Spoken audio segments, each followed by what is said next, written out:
शासन खत्म करके अब हम प्रशासन की बात करेंगे और पुलिस प्रशासन को देखेंगे। तो मध्य प्रदेश में पुलिस प्रशासन की हायरार्की क्या है, सबसे पहले हम वो देखते हैं। ध्यान से देखिएगा, किसी भी प्रदेश का, किसी भी राज्य का, ठीक है, या फिर किसी भी राज्य में पुलिस का जो सर्वोच्च अधिकारी होता है, किसी भी राज्य में पुलिस प्रशासन का जो सर्वोच्च अधिकारी होता है वो होता है डीजीपी। कौन होता है? DGP, director general of police, और इसी को बोलते हैं पुलिस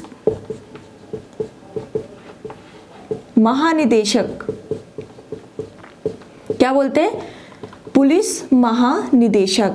तो किसी भी राज्य का, याद रखिएगा, किसी भी राज्य का पुलिस प्रशासन का जो सर्वोच्च अधिकारी होता है, सर्वोच्च जो प्रमुख होता है वो होता है DGP, director general of police, जिसे कहते हैं पुलिस महानिदेशक हिंदी में, है ना।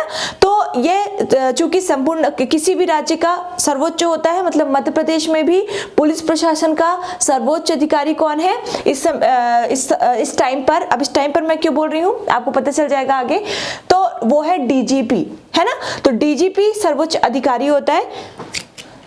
और किसी भी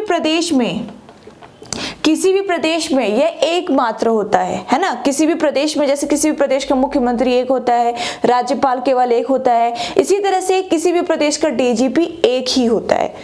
उसके बाद आते हैं आईजी जोन, पुलिस रेंज है, ये पुलिस रेंज है। पुलिस रेंज में आईजी आते हैं, ठीक है। और इन्हें क्या कहते हैं? Inspector general of police. ये थे डायरेक्टर जनरल ऑफ पुलिस, और ये क्या है? आईजीपी भी लिखा होता है। तो ये क्या है? Inspector general of police. और इस इनके ये जो पुलिस रेंज होती है या फिर जो आईजी होते हैं, इन्हें कहा जाता है पुलिस महानिरीक्षक। क्या कहा जाता है? पुलिस महानिरीक्षक। ध्यान से समझिएगा। उसके बाद आते हैं डीआईजी, ठीक है। उसके बाद आते हैं डीआईजी, और इसे कहा जाता है पुलिस उप महानिरीक्षक। पुलिस उप महानिरीक्षक, ओके। इसके बाद आते हैं एसएसपी, जिसे कहा जाता है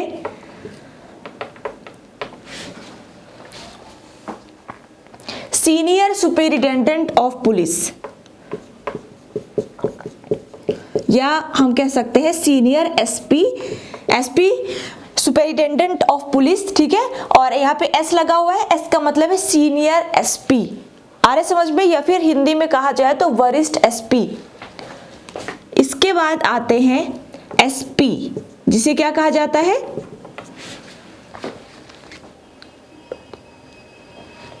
superintendent of police. Superintendent of police, है ना। आप लोगों ने आईपीएस का नाम खूब सुना होगा, है ना। बहुत सारे लोगों का ड्रीम होगा कि आईपीएस बनना है। आईपीएस आप जब यूपीएससी का एग्जाम दोगे और आपको अगर आईपीएस मिलता है, आईपीएस कैडर या आईपीएस पोस्ट मिलती है, तो आप इसी पोस्ट पर आओगे, ठीक है, एसपी पर ही आओगे। उसके बाद होते हैं एएसपी। जो एएसपी होते हैं, इन्हें कहा जाता है एडिशनल एसपी। ए का मतलब है यहाँ पर एडिशनल, ठीक है। ये क्या होते हैं? एडिशनल एसपी, मतलब additional superintendent of police, ASP होते हैं। उसके बाद होते हैं डीएसपी। इसके बाद आते हैं डीएसपी। ये किसी भी राज्य की हायरार्की है, केवल मध्य प्रदेश की नहीं है ना। इसके बाद होते हैं डीएसपी, जिसे क्या कहा जाता है? Deputy superintendent of police. Deputy superintendent of police किसे कहा जाता है? डीएसपी को। उसके बाद आते हैं, मैं यहां पे लिख देती हूं, उसके बाद आते हैं टीआई।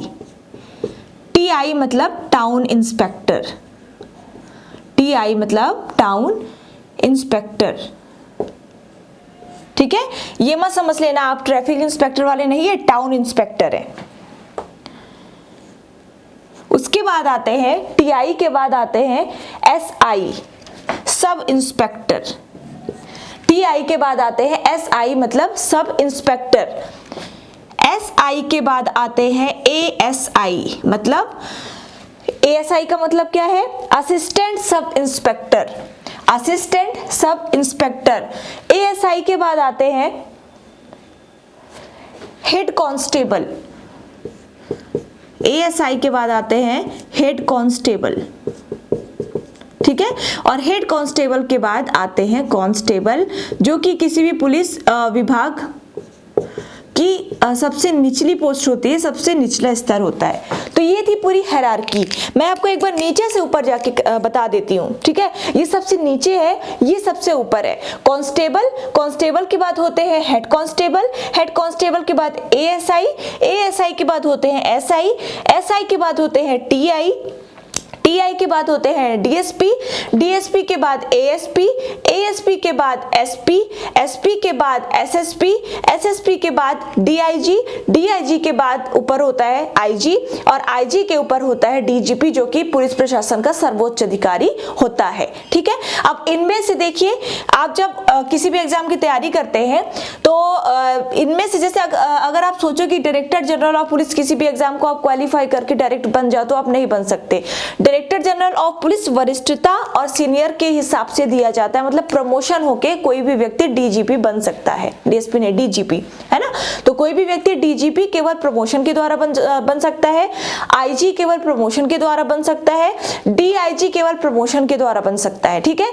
यहाँ पर आप डायरेक्ट एग्जाम के थ्रू बन सकते हो एसपी, मतलब जो यूपीएससी एग्जाम लेती है और उसके थ्रू अगर आपको आईपीएस मिलता है तो आप बन सकते हो एसपी, और फिर आप प्रमोट होके आप जा सकते हो डीजीपी तक, ठीक है। डायरेक्ट आप इससे ऊपर वाली पोस्ट के लिए कोई भी एग्जाम नहीं दे सकते। उसके बाद आप दे सकते हो यहाँ पर एग्जाम डीएसपी का।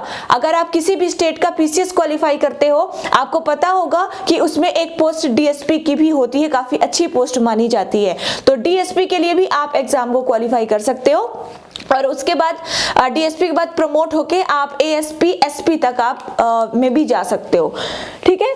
उसके बाद एग्जाम होता है एसआई का, पता होगा। उसके बाद एग्जाम होता है एसआई का, एसआई के बाद एएसआई का भी एग्जाम होता है, कंप्यूटर शायद इसमें कंपलसरी होता है। और उसके बाद होता है कांस्टेबल का एग्जाम। कांस्टेबल प्रमोट होकर हेड कांस्टेबल बनते हैं और फिर एएसआई बनते हैं, शायद एसआई तक भी वो जा सकते हैं, चले जाते हैं, ठीक है। उनके कार्य के आधार पर होता है। तो इनमें से कुछ पोस्ट ऐसी हैं कि आप डायरेक्ट एग्जाम देके और उन पोस्ट को पा सकते हो, और कुछ पोस्ट ऐसी हैं जिनमें आप केवल प्रमोशन के माध्यम से वहां तक जा सकते हो।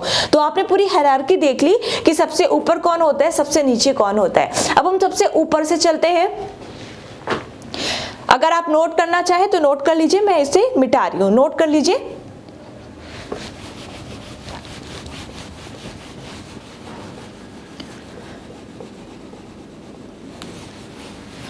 अब मैं बात करती हूँ डीजीपी की, मतलब डायरेक्टर जनरल ऑफ पुलिस या फिर पुलिस महानिदेशक। देखिए क्या था, जब हमारे मध्य प्रदेश का गठन हुआ था 1 नवंबर 1956 की स्थिति की यहाँ पर बात कर रही हूँ। तो 1 नवंबर 1956 में जब हमारे मध्य प्रदेश का गठन हुआ था, उस समय पुलिस महानिदेशक का पद नहीं हुआ करता था। उस समय पुलिस महानिदेशक का पद नहीं हुआ करता था, और मध्य प्रदेश का जो सर्वोच्च पुलिस अधिकारी था, पुलिस प्रशासन का जो भी सर्वोच्च हुआ करता था, वो हुआ करता था पुलिस महानिरीक्षक, ठीक है, याद रखिएगा।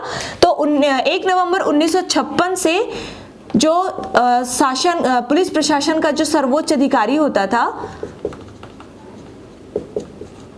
सर्वोच्च अधिकारी वो होता था पुलिस महानिरीक्षक, ठीक है। तो पुलिस महानिरीक्षक सर्वोच्च अधिकारी होता था। और इस तरह से जब मध्य प्रदेश का गठन हुआ, और चूंकि सर्वोच्च पद कौन सा था, पुलिस महानिरीक्षक का, तो इस तरह से मध्य प्रदेश के पहले पुलिस महानिरीक्षक कौन बने, यहाँ पर ये भी एक इंपॉर्टेंट बात है, तो मैं लिख देती हूं।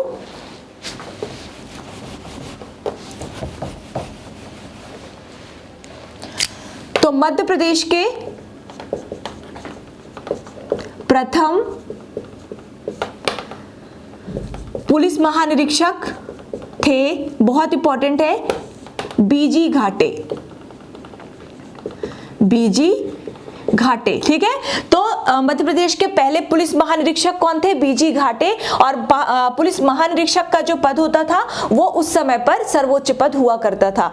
उसके बाद 1982 की स्थिति में 1982 के दौरान 1982 की स्थिति में एक नया पद सृजित किया गया जिसे कहा गया पुलिस महानिदेशक, जिसे आप कहते हो DGP, director general of police. ठीक है, तो 1982 में यह पद आया है। मध्य प्रदेश की स्थापना के दौरान डीजीपी का पद नहीं था। 1982 में डीजीपी के पद के आने के बाद से राज्य का जो सर्वोच्च अधिकारी है, राज्य का जो सर्वोच्च मुखिया हो जाता है पुलिस प्रशासन का, वो हो जाता है डीजीपी। और इस तरह से मध्य प्रदेश में पहले डीजीपी या फिर पहले पुलिस महानिदेशक कौन बने, ये भी एक क्वेश्चन पूछा जाता है। तो 1982 में महानिदेशक का पद सृजित हुआ, महानिदेशक का पद सृजित हुआ और पहले महानिदेशक बने थे बीपी दुबे। पहले महानिदेशक बने थे बीपी दुबे। बीपी दुबे जी उस दौरान पुलिस महानिरीक्षक के पद पर कार्य कर रहे थे। चूंकि अब जो पुलिस महानिदेशक का पद था वो सृजित हो चुका था 1982 के दौरान, तो बीपी दुबे जी जो कि पुलिस महानिरीक्षक थे, अब वो पहले मध्य प्रदेश के प्रथम महानिदेशक बन गए थे। तो इस तरह से मध्य प्रदेश के पहले पुलिस महानिरीक्षक थे बीजी घाटे और मध्य प्रदेश के पहले पुलिस महानिदेशक जो थे वो थे बीपी दुबे। ठीक है, और मैंने बताया ही कि प्रत्येक राज्य में केवल एक ही डीजीपी या पुलिस महानिदेशक होता है। अब वर्तमान में पुलिस महानिदेशक कौन है? पहला तो आपने जान लिया कौन है, बीपी दुबे पहले महानिदेशक है। मैं मिटा के लिख देती हूं।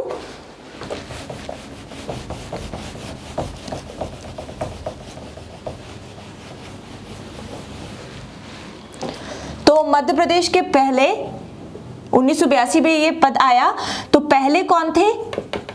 बीपी दुबे पहले पुलिस महानिदेशक। और वर्तमान में कौन है? वेरी इंपॉर्टेंट, तो वर्तमान में जो हमारे मध्य प्रदेश के पुलिस महानिदेशक हैं वो है ऋषि कुमार शुक्ला जी। ऋषि कुमार शुक्ला जी। आगे समझ में, अभी नवंबर 2018 में इनका स्वास्थ्य खराब हो जाने के कारण इनको 1 महीने के लिए अपना पद जो है वो छोड़ना पड़ा था। और उस दौरान मतलब एक कार्यकारी महानिदेशक के रूप में बीपी सिंह, हाँ वीपी सिंह या वीके सिंह जी को नियुक्त किया गया था। तो अगर मान लीजिए पूछता है कि नवंबर 2018 या अक्टूबर 2018 के दौरान पुलिस महानिदेशक के पद पर कौन कार्य कर रहा था, तो आंसर हो जाएगा उसको वीके सिंह, क्योंकि वो कार्यकारी महानिदेशक के पद पर नियुक्त हो गए थे। ठीक है, कार्य कर रहे थे। उसके बाद नवंबर में ऋषि कुमार शुक्ला जी वापस पुलिस महानिदेशक के पद पर फिर से लौट आते हैं। ठीक है, तो अब तक ये ऋषि कुमार शुक्ला जी ही मध्य प्रदेश के डीजीपी हैं। और जो डीजीपी का पद होता है वो किसी भी राज्य के कैबिनेट मंत्री के समकक्ष माना जाता है। किसी भी राज्य के कैबिनेट मंत्री के समकक्ष डीजीपी का पद माना जाता है। तो आ गया समझ में?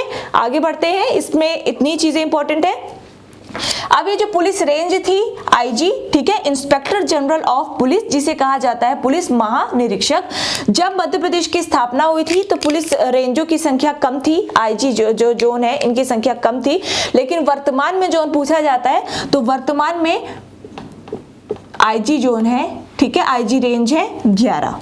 मध्य प्रदेश में वर्तमान में आईजी रेंजों की संख्या है 11। और अगर पूछा जाता है कि जो पुलिस रेंज है उनके प्रमुख क्या कहलाते हैं या फिर इनके प्रमुख को क्या कहा जाता है, तो इनके प्रमुख को कहा जाता है पुलिस महानिरीक्षक, जो कि पहले मध्य प्रदेश का सर्वोच्च अधिकारी हुआ करता था। ठीक है, उसके बाद आते हैं डीआईजी, जिसे कहा जाता है पुलिस उप महानिरीक्षक। और डीआईजी जोन की संख्या है हमारे मध्य प्रदेश में 15।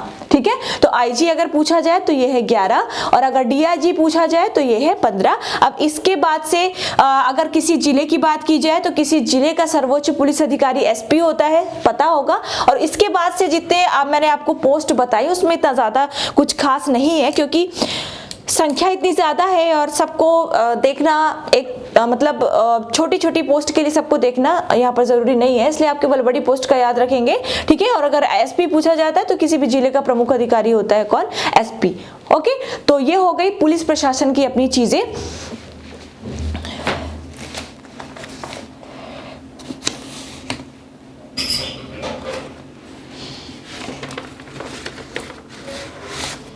चलिए, तो ये हो गया पुलिस प्रशासन। अब चूंकि हम पुलिस की बात कर रहे हैं तो कैदियों की भी बात कर लेते हैं, है ना। कैदियों का मतलब मेरे यहाँ पर मेरा है जेल से, तो थोड़ा सा मध्य प्रदेश में जेलों को देख लेते हैं। अब एक चीज और, मध्य प्रदेश में थाने कितने हैं, मध्य प्रदेश में चौकियां कितनी है, ये फैक्चुअल क्वेश्चन हो जाते हैं, है ना। तो जो फैक्चुअल क्वेश्चन है वो फैक्ट के रूप में याद कर लीजिएगा। अगर आपके पास कोई बुक होगी उसमें आपको मिल जाएगा थाने कितने हैं, चौकियां कितनी है, पुलिस जिले कितने हैं, है ना। और शायद मैंने पहले स्टार्टिंग में जब मैं एमपीजी की मैं स्टार्ट किया था तो मैंने उसमें बताया भी था आपको कि कितने जिले हैं, ठीक है ना, पुलिस जिले, चौकियां, तो वहां पर जाके आप पढ़ सकते हो। बाकी अपडेट आप जरूर कर लेना एक बार, क्या पता बढ़ चुके हो। चलिए, तो अब हम बात कर लेते हैं मध्य प्रदेश में जेलों की। देखिए, मैं कोई भी ऐसा क्वेश्चन, ऐसा टॉपिक नहीं छोड़ रही हूं जो कि आपके एग्जाम में आए और आपसे ना बने, ठीक है। मैं हर एक टॉपिक को क्लियर करने की कोशिश कर रही हूं, इसीलिए आप लोग भी मेरे साथ अपने हर टॉपिक को क्लियर करते हुए चलना। अब हम मध्य प्रदेश में जेलों की बात कर लेते हैं। मध्य प्रदेश में जेल, ठीक है। तो जेल भी कई प्रकार की होती है, जैसे एक होती है केंद्रीय जेल, सेंट्रल जेल जिसे कहते हैं, केंद्रीय जेल। एक होती है जिला जेल, एक होती है क्या, जिला जेल। एक होती है उपजेलें, उपजेलें। और एक होती है खुली जेलें, एक होती है खुली जेल, ठीक है। तो यहाँ पे 4 प्रकार की मैंने जेल लिखे हैं। एक केंद्रीय जेल, सेंट्रल जेल जिसे कहते हैं, एक होता है जिला जेल, एक होता है उप जेल और एक होती है खुली जेलें। तो मध्य प्रदेश में जो सेंट्रल जेल है उनकी संख्या है 11। तो अगर पूछा जाता है कि मध्य प्रदेश में सेंट्रल जेल कितनी है, तो मध्य प्रदेश में सेंट्रल जेलों की संख्या है 11। उसके बाद अगर जिला जेल पूछा जाए तो जिला जेलों की कुल संख्या है 40, है ना, जिला जेलों की कुल संख्या है 40। अगर उप जेलें पूछी जाए तो उप जेलों की कुल संख्या है 71, 71 उप जेलें हैं। और अगर खुली जेल पूछी जाती है तो मध्य प्रदेश में खुली जेलों की संख्या है 2, ठीक है। तो मध्य प्रदेश में 2 खुली जेलें हैं। अब यहाँ पर केंद्रीय जेल, जिला जेल, उप जेल, ये तो नॉर्मल सी बात है, लेकिन आखिर खुली जेल क्या है, तो यहाँ पर हम केवल डिटेल देखेंगे खुली जेल का।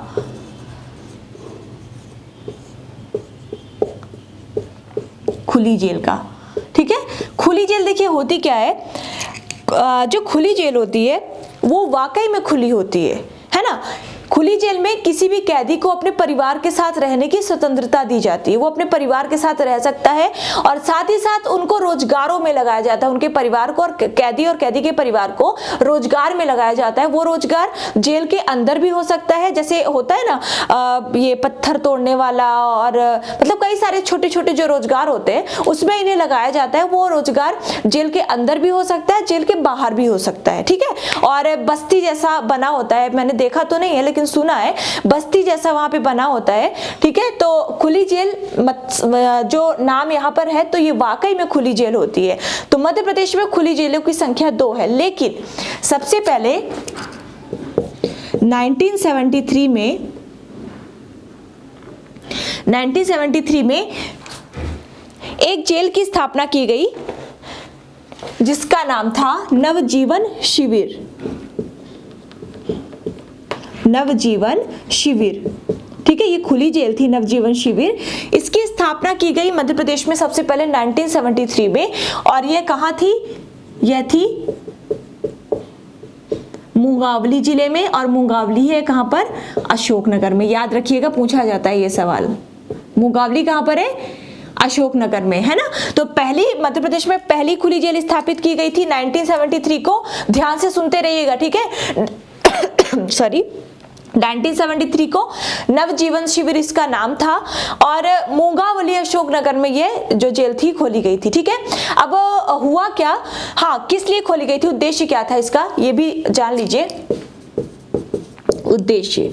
अब चूंकि अशोकनगर जो है वो चंबल वाले इलाके में स्थित है ना, चंबल वाले क्षेत्र के पास आता है ये, तो चंबल के जो डाकू थे, चंबल के जो डकैत थे, चंबल के डकैतों को अपनी सामान्य अवस्था में लाने के लिए, अपनी सामान्य स्थिति में लाने के लिए नवजीवन शिविर की स्थापना की गई थी। लेकिन खुली जेलों की जो भी वो क्या कह सकते हैं विशेषताएं होती हैं, खुली जेलों के अंतर्गत जो भी विशेषताएं होती है, उन विशेषताओं में सभी विशेषताएं नवजीवन शिविर के अंतर्गत नहीं थी। तो पहले उद्देश्य आप देख लीजिएगा, चंबल के डकैतों को सामान्य जीवन या सामान्य उनको जिंदगी सिखाने के लिए कि सामान्य जिंदगी क्या होती है, तुम ये डकैती क्यों कर रहे हो, है ना, तो इसलिए परिवार के साथ रह सकते हैं, जैसा कि मैंने बताया। तो मतलब खोली तो गई है, लेकिन जो भी विशेषताएं होती है खुली जेल की, उन विशेषताओं को यहाँ पर नवजीवन शिविर जो जेल थी वो पूरी नहीं कर पाई, है ना, कंप्लीट नहीं कर पाई। इसीलिए 1980 के दशक में 1980 के दशक में यह जेल बंद कर दी गई थी। 1980 के दशक में यह जेल बंद कर दी गई थी। एक चीज और बता दूं आपको, खुली जेल में अगर किसी भी कैदी को डाला जाता है तो उसकी भी कुछ शर्तें होती हैं।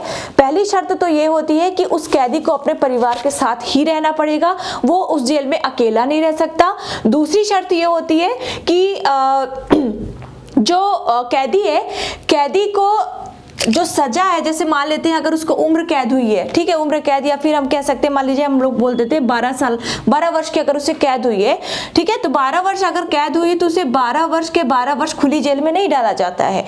12 वर्ष के अंतिम 2 वर्षों के लिए उसे खुली जेल में डाला जाता है, उसे सामान्य जिंदगी सिखाने के लिए। ओके, तो अगर किसी भी कैदी की जो सजा है वो 2 वर्ष या उससे थोड़ा बहुत अधिक बची होती है, 2 वर्ष या उससे कम बची होती है, तभी उस कैदी को यहाँ पर डाला जाता है। ठीक है, तो आपने क्या समझा कि पहले ही जो खुली जेल थी वो नवजीवन थी, मुंगावली में 1973 में स्थापित हुई थी, खोली गई थी, लेकिन यह उन विशेषताओं को कंप्लीट नहीं कर पाई, इस कारण से 1980 के दशक में इसे बंद कर दिया गया था।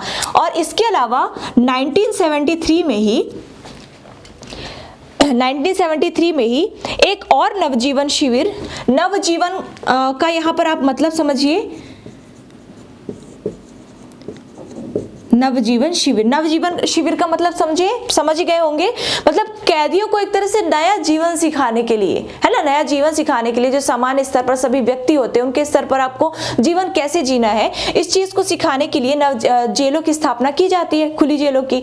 तो एक और नवजीवन शिविर 1973 में स्थापित किया गया पन्ना में। अब पन्ना में क्यों स्थापित किया गया?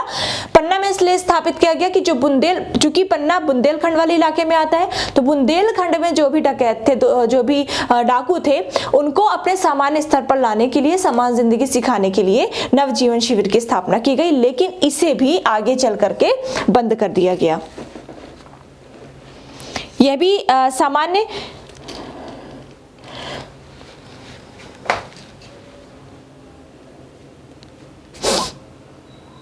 पन्ना में लखीमपुर, याद रखिएगा, लखीमपुर में स्थापित की गई थी।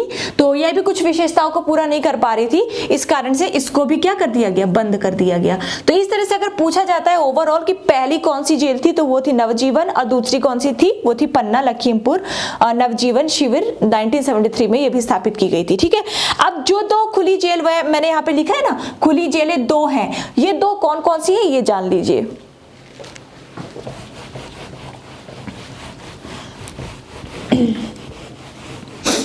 तो जो पहली खुली जेल है अभी तक स्थापित है, ठीक है, उसमें कैदी रहते भी अपने परिवार के साथ।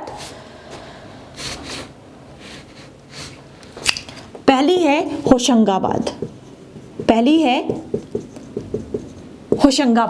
ठीक है, याद रखिएगा, पहली कौन सी है, होशंगाबाद। और ये जो होशंगाबाद जेल है, इसकी स्थापना की गई थी 2011-12 में। ठीक है, 2011-12 में। ये वास्तव में खुली जेल है, ये सभी विशेषताओं को पूरा करती है। यहाँ पर 25 कैदी अपने परिवार के साथ रह सकते हैं, मतलब इतनी स्पेस है यहाँ पर कि 25 कैदी अपने परिवार के साथ यहाँ पर रह सकते हैं। और ये यहाँ पर जो कार्य है वो मतलब सही ढंग से हो रहा है, मतलब सारी विशेषताओं को ये पूरा कर रही है होशंगाबाद जो खुली जेल है। ठीक है, तो इस तरह से अगर पूछा जाए कि वर्तमान में कितनी खुली जेल है और उनमें से पहले कौन सी स्थापित हुई, तो वो है होशंगाबाद। नवजीवन मुंगावली वाली तो बंद हो गई है, लेकिन होशंगाबाद 2011-12 में स्थापित की गई थी और ये अभी तक ओपन है, अभी तक यहाँ पर कैदी रहते हैं। जो दूसरी है, याद रखिएगा क्योंकि ये करंट का भी क्वेश्चन बन सकता है, जो दूसरी है वो है सतना में। ठीक है, सतना जिला, बघेलखंड वाला इलाका, विंध्य वाला इलाका, ठीक है। तो सतना में कौन सी है? दूसरी खुली जेल है। इसकी स्थापना हुई थी 26 जनवरी 2018 को, ठीक है। 26 जनवरी 2018 को इसकी ओपनिंग की गई थी और यह भी अभी तक अपना कार्य कर रही है। तो दो खुली जेलें कहाँ पर है? होशंगाबाद में और सतना में। और इसके साथ ही मध्य प्रदेश में 5 खुली जेलें प्रस्तावित है। 2 तो हो चुकी, ओपन हो चुकी, और 5 खुली जेलें प्रस्तावित है। 6 और 7 ये कहाँ पर प्रस्तावित है, ये लिख लीजिए। पहली तो है भोपाल में, मध्य प्रदेश की राजधानी भोपाल में। नीचे में जितनी लिख रही हूँ सारी प्रस्तावित है, ठीक है, भोपाल में। दूसरी है ग्वालियर में, तीसरी है रीवा में, चौथी है जबलपुर में और 5वीं है उज्जैन में। तो इस तरह से अगर ये 5 खुली जेलें जो प्रस्तावित है जब बनकर तैयार हो जाएंगी तो मध्य प्रदेश में कुल खुली जेलों की संख्या हो जाएगी 7, ठीक है। तो अभी 2 जो है वो खुल चुकी है, ओपन हो चुकी है, 5 प्रस्तावित है। भोपाल, ग्वालियर, रीवा, जबलपुर, उज्जैन में प्रस्तावित है और होशंगाबाद और सतना में खुली जेलें खुल चुकी हैं। अब यहाँ पर थोड़ी सी चीजें ये जान लीजिए कि पहली बार खुली जेल विश्व में कहाँ पर खुली थी और यहाँ पर हमारे भारत में कहाँ पर खुली थी। तो सबसे पहले अगर हम विश्व स्तर की बात करें तो विश्व की पहली जेल मानी जाती है विट्ज़विल। विश्व की पहली खुली जेल मानी जाती है विट्ज़विल और ये थी स्विट्जरलैंड में। ये कहां पर थी? स्विट्जरलैंड में, ठीक है। स्विट्जरलैंड में थी विट्ज़विल। तो ये विश्व की पहली है, ये थी विश्व की पहली, ठीक है। अब हम भारत की पहली अगर बात करें, भारत की पहली खुली जेल कौन सी थी? तो भारत की जो पहली खुली जेल थी वो मुंबई में स्थापित की गई थी अंग्रेजों के द्वारा। 1905 में मुंबई में स्थापित की गई थी अंग्रेजों के द्वारा।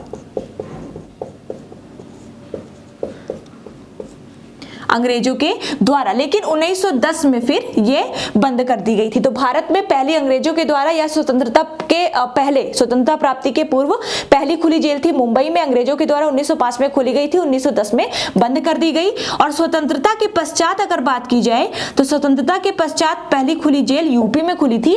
और यूपी में किसने खोला था? यूपी के मुख्यमंत्री थे संपूर्णानंद ने चंदौली में इसे खोला था। चंदौली में स्वतंत्रता के बाद चंदौली में यूपी के मुख्यमंत्री संपूर्णानंद ने एक और खुली जेल की स्थापना कर दी, ठीक है। तो विश्व की पहली खुली जेल स्विट्जरलैंड में विट्ज़विल। भारत की पहली 1905 में अंग्रेजों द्वारा मुंबई में खोली गई थी लेकिन बंद कर दी गई। स्वतंत्रता के पश्चात यूपी के मुख्यमंत्री संपूर्णानंद ने चंदौली में खोली थी। तो इस तरह से आपके जेलों से संबंधित सारे क्वेश्चन हो जाते हैं कंप्लीट। अब एक चीज और है जो मैंने आपको इसके पहले बताया था, पुलिस प्रशासन में सारी हायरार्की, उनमें से जो मैंने डीआईजी बताया था, डीआईजी वहां पर मैं नहीं बता पाई थी, ठीक है। तो जो डीआईजी मैंने बताया था पुलिस उप महानिरीक्षक, तो डीआईजी के अंतर्गत एक फैक्ट याद रखिएगा कि जो डीआईजी पोस्ट है, जो डीआईजी का पद था, ये 1999 में मध्य प्रदेश में समाप्त कर दिया गया था, ठीक है। तो डीआईजी का पद 1999 में मध्य प्रदेश में समाप्त कर दिया गया था। उसके बाद यह 2004 में फिर से बहाल हो गया था, है ना। तो 2004 से फिर से डीआईजी का पद जो था वो बहाल हो गया और अब तक डीआईजी का पद हम देख पाते हैं। तो इस तरह से हमारे मध्य प्रदेश में पुलिस प्रशासन, जेल और बता रही हूँ, 1 मिनट,